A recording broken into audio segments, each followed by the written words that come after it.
Hey guys, so I just wanted to come on live for a few minutes and just go over some additional information for safety things. I was trying to do this on my computer, but that window right there made such a glare you couldn't see anything. But so anyways, the picture I just shared shows cans that are in a stock pot being water bathed. But the heads are not covered by the required 1 to 2 inches. And I wanted to make sure that everybody understood that while you may absolutely use a deep stock pot to can with, what is pictured in that picture itself is not safe. And let me explain why. Number one, without the water being cut or being over those. Hi, Elizabeth. Sorry, squirrel. Without the water being covering those jars by 1 to 2 inches, number one, you have an uneven amount of heat. That affects the heat inside the jar. You want the inside of that jar to get as hot as boiling water, which is 212 degrees. If you do not have that even disbursement of heat over the entire jar, you're not going to have that.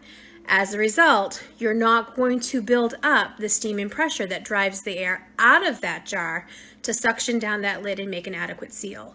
What that will do, it will give you a false seal and a false sense of security. And what ends up happening is spores and fungi grow. Oh, do you? Well, see, then I'm not the only one. It's so distracting, isn't it? So I wanted to make sure everybody understood, without any exceptions, that if you want a water bath in a deep stock pot, you absolutely can safely do that. But you absolutely must have a minimum of 1 inch water over the top of those jars. The other thing is that those seals, actually, let me just have you hold 1 second. Nathan, will you go grab me one of my clean canning lids? I just want to show them the seal on that. Just give me my bucket. That's fine. Thank you. Aren't teenagers great for gophering? So I want to show you, there's a rubber seal around the edge of the inside of lids. And if you happen to use latch tops, you're going to be working with rubbers as well that fit into the lid. Oh, I probably shouldn't do that in front of my face. Fit into the lid and work as a seal. The modern day lids, though, have the built-in seal right around them. If your jar is not being heated, that rubber is not going to be as pliable as what it's meant to be. Therefore, it's not going to form to the rim of the jar, and it's not going to create a proper seal.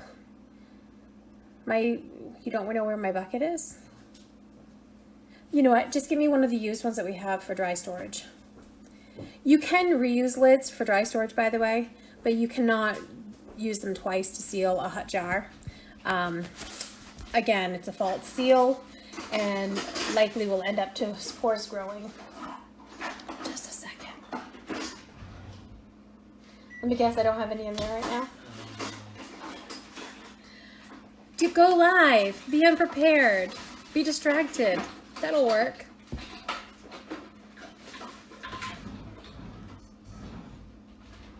Do we not have any?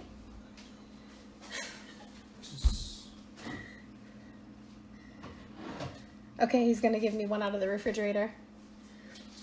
That's okay. I'll show you my pickled peppers. I don't care.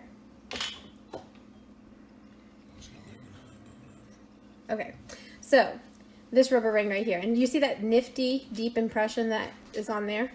I've seen people say, oh, well, my lid, the rubber is still nice and smooth, so I can use that. No, you can't. You're not ever going to use it and be 100% safe. Don't mistake good luck with science. It's not possible. Don't do it. It's not worth somebody getting sick. It's not worth somebody dying. The other thing I wanted to address is why we remove our rings from our jars. So here I have a jar of pear jelly. that I canned this past fall, and you'll notice it does not have the ring on it. The reason I don't leave the rings on is because you can get what's called a false seal. So in other words, jars that did not actually seal, or maybe there was a chip on the rim of the jar, maybe there was a piece of food debris that prevented it from actually sealing. If you keep the rings on there, you can have just enough pressure where the lid is going to stay suctioned. See that? That's a nice suction down. There's no, you can't really make that popping noise.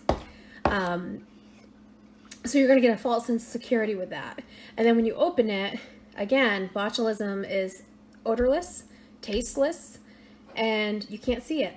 So you're really playing Russian roulette. So always, always, always make sure you remove the rings.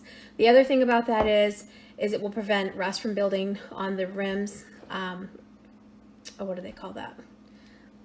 The little lines that your jar lid's attached to, the screw. So it will build up rust there, and it will interfere with you actually being able to hold the lid down adequately when you're processing. So never, ever, ever leave those on. I do occasionally, when I'm sending them as gifts for people, put a pretty little piece of fabric on it, and you know, just for decoration, and then put the ring over it.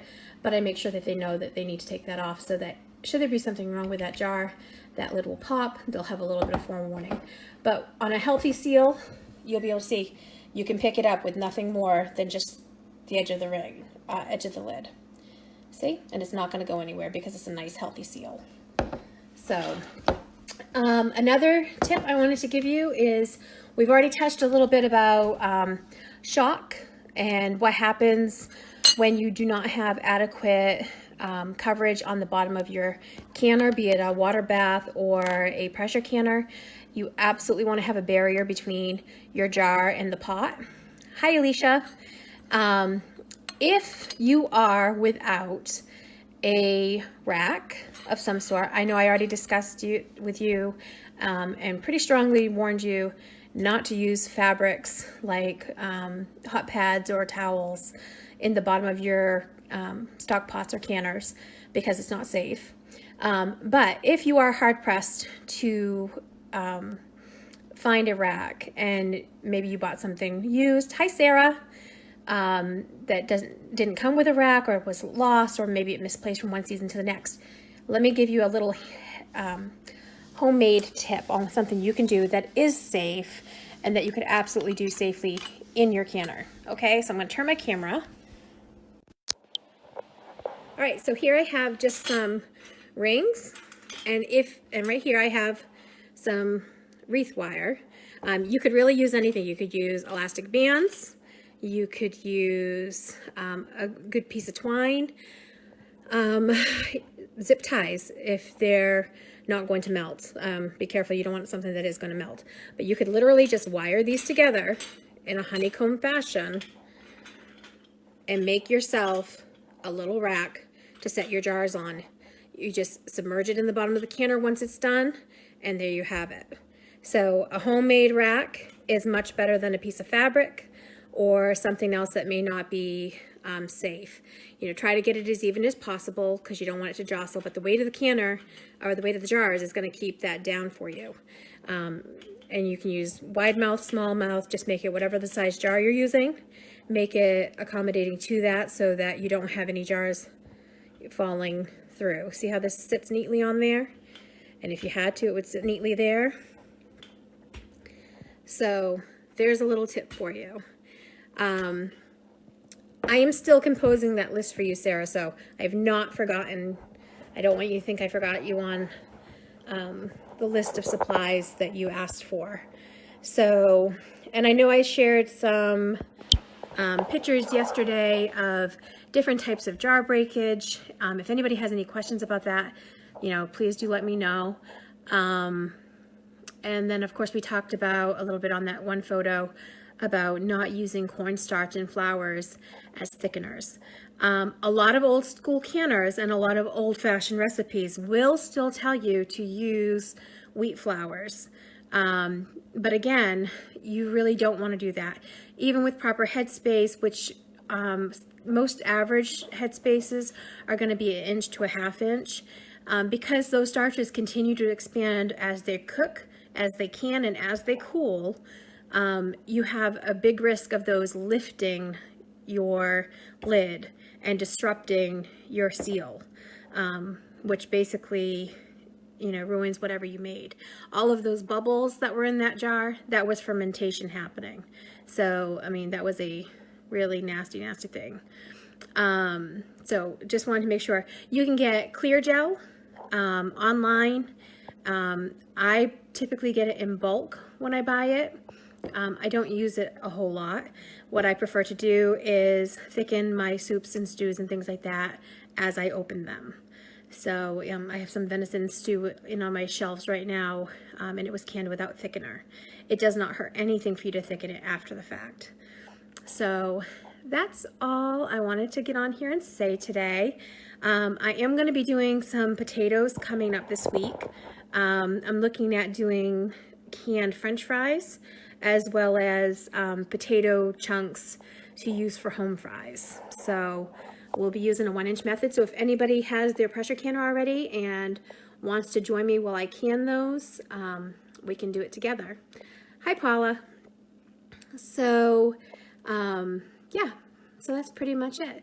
And with those potatoes, are really, really nice because you can just open them up, rinse them, you know, put a little oil on them, air fry them, however you want to prepare your, you know, your French fries. I typically rinse them, put a little olive oil or coconut oil over them, season them, and broil them in the oven for 15 minutes. They're fabulous. Same thing with the home fries. So yeah, so that's pretty much everything. And then I do still have a pumpkin to do and some other things. So I will definitely be back on doing some more canning.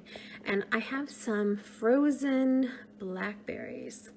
So I thought maybe we'd make some blackberry jam to give you guys some water bath showings as well.